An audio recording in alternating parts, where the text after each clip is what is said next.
नमस्कार, बहुत स्वागत है आपका। जी मध्य प्रदेश छत्तीसगढ़ देख रहे हैं और आपके साथ मैं हूं आसिफ शेख। हम लेकर हाजिर हैं आपकी आवाज। आपकी आवाज में आज बात राज्यसभा चुनाव के लिए मध्य प्रदेश में होने वाले 3 सीटों पर चुनाव की।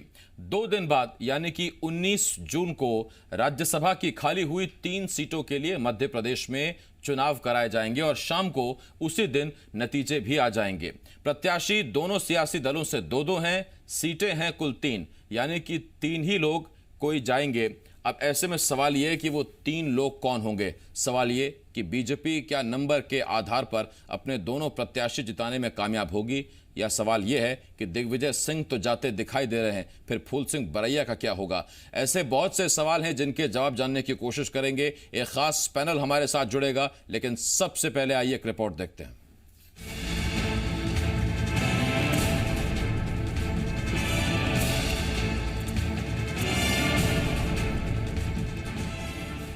एमपी की सत्ता और सियासत की तस्वीर साफ करने वाले विधानसभा उपचुनावों से पहले एमपी की 3 राज्यसभा सीटों के लिए चुनाव की तारीख आ गई है। 19 जून को खाली हुई 3 सीटों के लिए मतदान कराया जाएगा और शाम तक ही नतीजे भी आ जाएंगे। मगर सवाल यह है कि तीसरी सीट पर बाजी कौन मारेगा।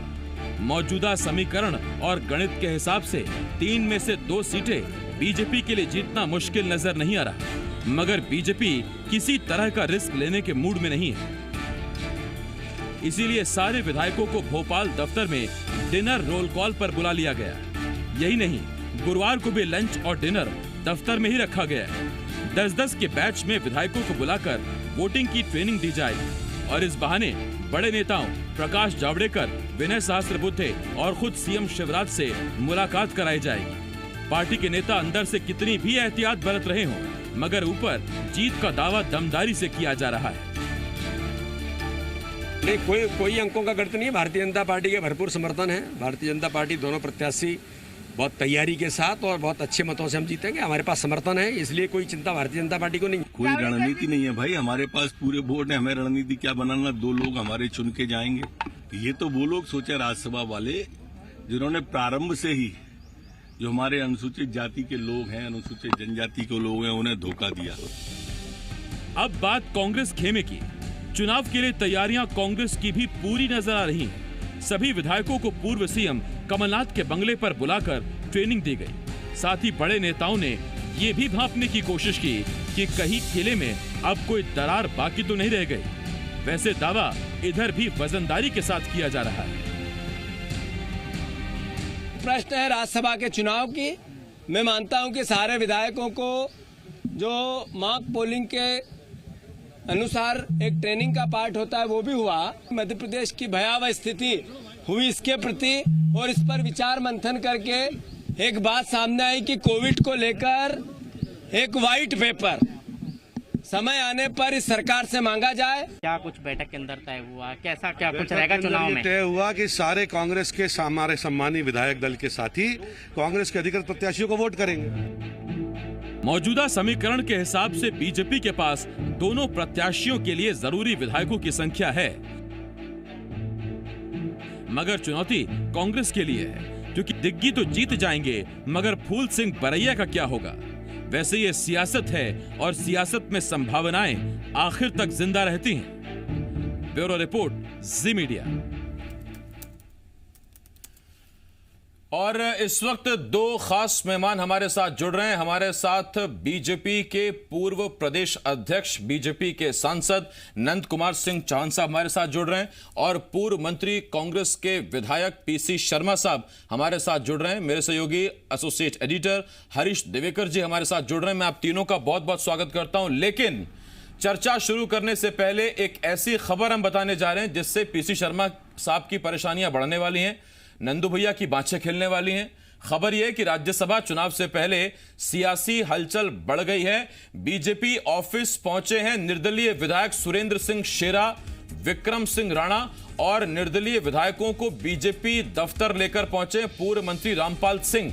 वहीं बीएसपी विधायक रामबाई और संजीव कुशवाहा भी बीजेपी दफ्तर पहुंचे हैं। तो जिन 7 को 92 में मिलाकर आंकड़ा 99 तक पीसी शर्मा साहब और कांग्रेस पहुंचा रही थी, उसमें से 4 कम मान सकते हैं आप। हालांकि अभी औपचारिक तो नहीं पता, लेकिन इतना जरूर है कि अगर उस खेमे में जाकर मौजूदगी दर्ज कराई गई है तो फिर इस खेमे से कितनी ईमानदारी से वादा निभाया जाएगा उसमें थोड़ा संशय है। लेकिन तस्वीरें देखिए, संजीव कुशवाहा और इसके साथ साथ बीएसपी के दोनों विधायक यानी संजीव कुशवाहा और रामबाई बीजेपी दफ्तर में नजर आ रही हैं, और दूसरी तरफ सुरेंद्र सिंह शेरा यानी शेरा भैया और विक्रम सिंह राणा दोनों निर्दलीय विधायक भी वहां नजर आए हैं, और कुल मिलाकर बचे हैं 2 निर्दलीय। अब वो 2 निर्दलीय बीजेपी दफ्तर पहुंचे नहीं हैं, कांग्रेस के साथ हैं, इस पर भी एक सवाल जरूर बनता है। सीधा हम अपने पैनल की तरफ रुख कर रहे हैं। पीसी शर्मा साहब, पहले तो मैं आप ही के पास आ रहा हूं क्योंकि चिंता बढ़ाने वाली खबर ये आपके खेमे के लिए है। पीसी शर्मा साहब, लगता है कि आपको भी आज डिनर बुला ही लेना चाहिए था और बड़ी प्यार से बुलाना चाहिए था रामबाई को, कुशवाहा साहब को, इसके साथ साथ शेरा को और राणा को।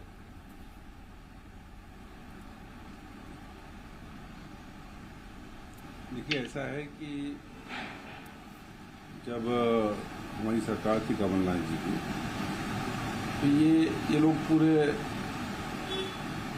संपर्क में थे, साथ थे, और कहीं न कहीं कमलनाथ जी के आज भी संपर्क में हैं। कहीं जाना, क्योंकि राज्यसभा का चुनाव है, सरकार है भारतीय जनता पार्टी की, और कमलनाथ जी की सरकार को एक लंबे खरीद फरोख्त के बाद 22 लोगों को किडनैप करके फिर बेंगलोर ले गए, ये सब कुछ एक नाटक हुआ। और मैं समझता हूँ कि उसके पीछे भी ये राज्यसभा का चुनाव भी था। अगर ये आज सरकार होती, मामला होता ही नहीं, इतनी बात ही नहीं उठती। हम 2 सीट बहुत अच्छे से जीत के जाते हैं, लेकिन सरकार गिराने में ये राज्यसभा की सीटें भी इनको दिख रही थी। लेकिन आज की तारीख में जो लोग वहाँ दिख रहे हैं, जो आप बता रहे हैं, ये दिख रहे होंगे, लेकिन बीएसपी सपा पर इंडिपेंडेंट को कोई वोट नहीं दिखाना पड़ता। जो कांग्रेस या बीजेपी जो है, इनको अपना वोट दिखाना पड़ेगा वहाँ कि अपनी पार्टी को डाला है कि नहीं, और नहीं तो उस पर एक्शन होता है। तो वो एक स्थिति है। और दूसरी स्थिति है कि 19 जून आ गई। पहले कह रहे थे कि 2 जून 4 जून हम मंत्रिमंडल का विस्तार करेंगे, मंत्रिमंडल बनाएंगे। वो मंत्रिमंडल बनाया नहीं। मतलब कहीं कहीं इनके यहाँ डर है। इस राज्यसभा में तब से लेके आज तक डर चला रहा है। और प्रधानमंत्री नरेंद्र मोदी जी चाहते थे 2 सीट, और ये 2 सीट के लिए राज्यसभा सरकार भी, और ये 2 सीट, इसके लिए तब से मशक्कत इनकी चली आ रही है। नहीं, मैं तो पीसी शर्मा साहब ये कह रहा हूँ दावा है कि खाने की थाली में लजीज व्यंजनों के साथ अगर कुछ आश्वासन भी मिल गया इन नेताओं को, जब वोट डालते समय पीसी शर्मा साहब, ये बीजेपी को न पता चलेगा न कांग्रेस को पता चलेगा, लेकिन वहाँ जब रिजल्ट आएगा तब वो तो खैर 19 तारीख को पता लग जाएगा। मैं तो आपसे ये कह रहा हूँ पीसी शर्मा साहब कि खाने की प्लेट में लजीज व्यंजनों के साथ अगर कोई भारी भरकम आश्वासन मिल गया आज इस वक्त में, तो फिर 92 आपके अब रह गए कुल जमा 3, 2 निर्दलीय और एक सपा वाले बबलू शुक्ला साहब, 3, 92, 3, 95, सेंचुरी तो हो ही नहीं पाई। सर, आप नर्वस 90s के शिकार ना हो जाएं कहीं। ये लोग जानते हैं कि इनको बहुत से आश्वासन दिए गए थे, इनको मंत्री बनाने के भी आश्वासन दिए गए थे सबको, लेकिन इन लोगों को मंत्री नहीं बनाया गया। न है कोई ऐसी काम हुआ है इनका जिससे संतुष्ट हो। केवल व्यंजन से काम नहीं चलने वाला है। ये जिस तरह के आश्वासन इनको दिए गए थे मंत्री से लेकर दूसरे सब, वो आश्वासन पूरे नहीं हुए। इसलिए game is open, game open है आज की तारीख में। और इसकी सही स्थिति 19 तारीख को शाम को 5 बजे पता लग पाएगी। और मैंने जैसे पहले कहा कि बीएसपी सपा इंडिपेंडेंट को कहीं वोट दिखाने की जरूरत नहीं पड़ती, ये वोट डालेंगे और सीक्रेट वोट होगा। ठीक, मैं लौट रहा हूँ पीसी शर्मा साहब के पास, तो वो अपने अपने उनको दिखाएंगे प्रतिनिधि। ठीक, शर्मा जी लौट रहा हूँ। नंदू भैया हमारे पास साथ हैं और बहुत वक्त से इंतजार कर रहे हैं। नंदू भैया आपके पास आ रहा हूँ। ये सियासत में बड़ी पुरानी कहावत है, सत्ता जिस तरफ ध्यान उस तरफ हो जाता है। तो अब सपा बसपा निर्दलियों को तो समझ में आता है, वो अपने खुद के आका हैं, लेकिन सपा बसपा वाले तो ये कहते थे कि अभी तक आला कमान से निर्देश नहीं आया है। तो ये क्या सौजन्य भेंट है क्या जो पार्टी दफ्तर में मौजूद दिख रही है? देखिए, 2 बात आप समझ ले जी। कांग्रेस ये डूबता हुआ जहाज है और डूबते जहाज में कोई भी बैठना नहीं चाहेगा। देश में और प्रदेश में जिस प्रकार से कांग्रेस की स्थिति है, कांग्रेस को स्वयं ही अभी इस बात का अंदाज नहीं है कि उनके अंदर ही अंदर अभी भी लावा धधक रहा है। आज के उनके मॉक पोल में उनके 5 कांग्रेस के ही विधायक नहीं पहुंचे। निर्दलीय सपा बसपा को तो आप एक तरफ रखिए, श्री केपी सिंह, लक्ष्मण सिंह, वीर सिंह भूरिया, रवि जोशी और बाल सिंह मेड़ा आज बैठक में नहीं पहुंचे। और रह गया सवाल, कांग्रेस के खाने के दांत अलग है और दिखाने के अलग है। ये दलित एजेंडे की बात करने वाली कांग्रेस पार्टी ने इस राज्यसभा चुनाव में प्रथम क्रम पर दलित को नहीं रखा। जी, इससे साफ जाहिर होता है भारतीय जनता पार्टी के 2 प्रत्याशी हैं और हमारे पास पर्याप्त आंकड़ा है। एक सदस्य को जीतने के लिए 52 वोट चाहिए। हमारे पास भाजपा के ही 107 सदस्य हैं। हमारे दोनों प्रत्याशी, जिसमें एक अनुसूचित जनजाति के हैं श्री सुमेर सिंह जी सोलंकी और एक श्रीमंत ज्योतिरादित्य जी सिंधिया, निश्चित हमारे ये दोनों जीत रहे हैं। हालांकि प्राथमिकता में ज्योतिरादित्य सिंधिया है। नंदू भैया, बात सच है ना? ये पहली प्राथमिकता सिंधिया को? हमारे दोनों प्राथमिकता में है। हमारे यहां प्राथमिकता का कोई भय नहीं है। हमारे दोनों के दोनों प्रत्याशी शान से जीत कर आ रहे हैं। ठीक, 52 वोट दोनों को चाहिए। 104 वोट की जरूरत है दोनों को राज्यसभा सदस्य में जीतने के लिए। हमारे स्वयं के 107 है। और अभी आप ही बता रहे थे कि कुछ निर्दलीय हमारे विधायक साथी और बसपा के लोग भी भारतीय जनता पार्टी कार्यालय पहुंचे। ठीक। नंदू भैया इतनी बात कहकर चुप हो गए। सियासत में इशारे बहुत होते हैं। हरीश जी, आपके पास आ रहा हूं। थोड़ा शर्मा जी चिंतित दिखाई दे रहे हैं। 1970 में फिल्म आई थी सफर, बड़ा मशहूर गाना था। हम थे जिनके सहारे, वो हुए ना हमारे, डूबी जब दिल की नैया, सामने थे किनारे। 2 दिन रह गए हैं और हम थे जिनके सहारे, वो हुए ना हमारे। ये स्थिति बन रही है क्या? बिल्कुल आसिफ, जो सपा बसपा और निर्दलीय विधायक जो हैं ये सत्ता के साथ हैं। जिस तरह से जब आपने देखा होगा कमलनाथ सरकार जब डगमगाई थी और जब विधायक बेंगलुरु गए थे तो इनके सुर बदल गए थे। बसपा रामबाई के सबसे पहले सुर बदला, तो रामबाई को तो लेके आए थे ये लोग। संजू कुशवाहा के सुर बदले थे, राजेश शुक्ला के सुर बदले थे।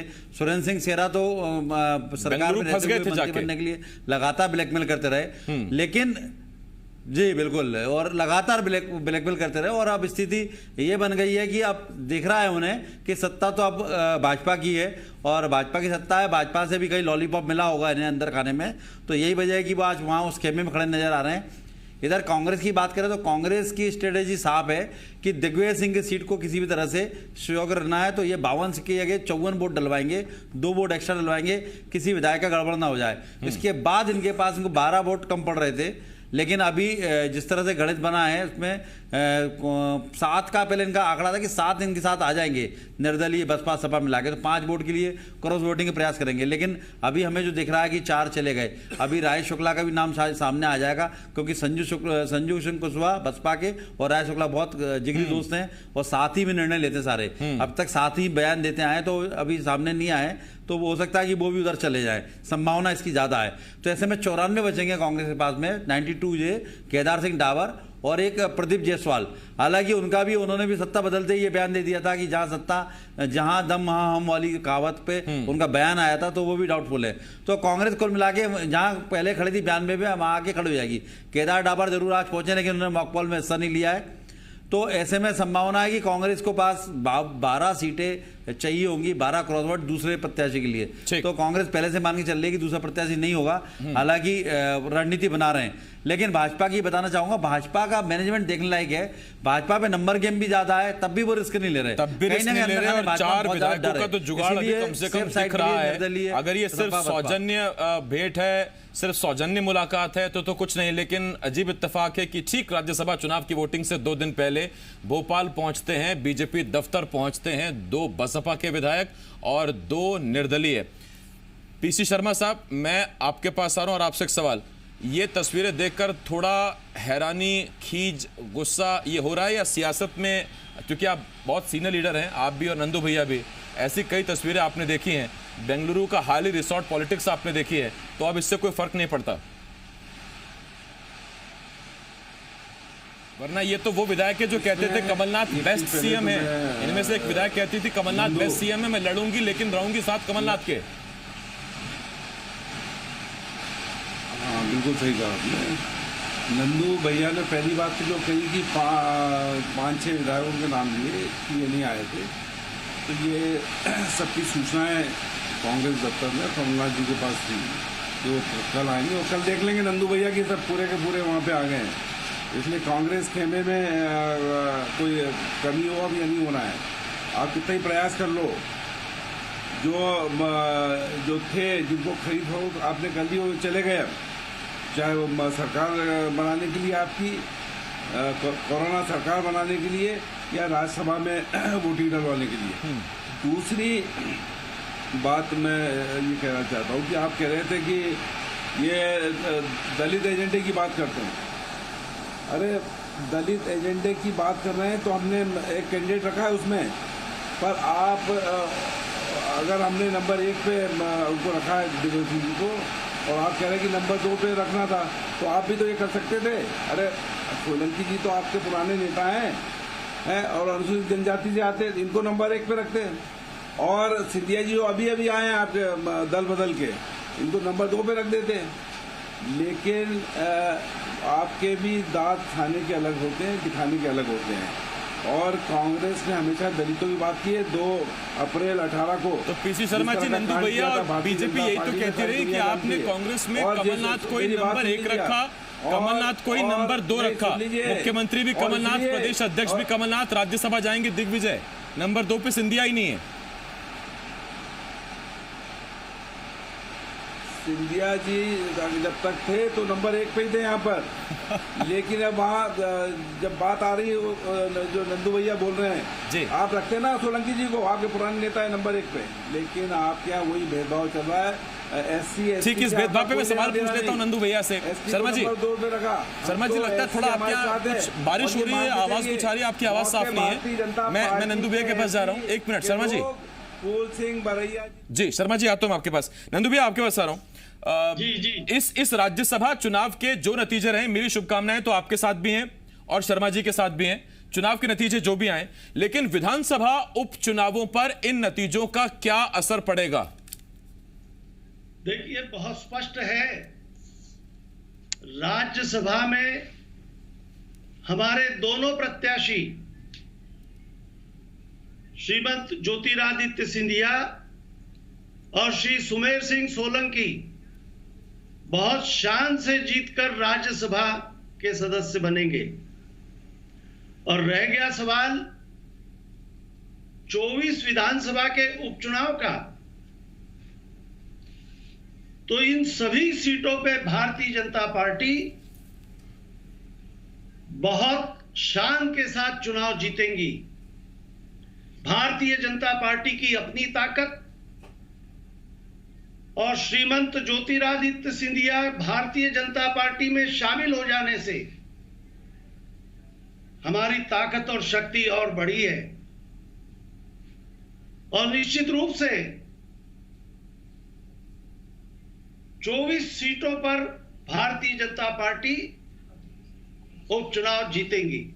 ठीक, वैसे देखिए इस बात पर गौर करिए, नंदू भैया ज्योतिरादित्य सिंधिया के आगे श्रीमंत इतनी जोर से तब लगा रहे हैं जब सामने पीसी शर्मा साहब बैठे हैं और शायद इशारों इशारों में संकेत भी दे रहे हैं कि वो सम्मान जो ज्योतिरादित्य सिंधिया शायद आपसे चाहते थे, लीजिए हमारे यहाँ वो पूरा सम्मान मिलेगा। शर्मा जी हिसाब किताब लगाते रहिएगा। खैर, बहुत शुक्रिया आप हमारे साथ जुड़े। नंदू भैया बहुत शुक्रिया, शर्मा जी बहुत शुक्रिया आपका, हरीश जी आपका भी बहुत बहुत शुक्रिया हमारे साथ जुड़ने के लिए। यहाँ छोटे से ब्रेक के लिए रुकना होगा, लेकिन ब्रेक के बाद छत्तीसगढ़ का मुद्दा, छत्तीसगढ़ी भाषा में छोटा सा ब्रेक, जल्द लौट रहे हैं।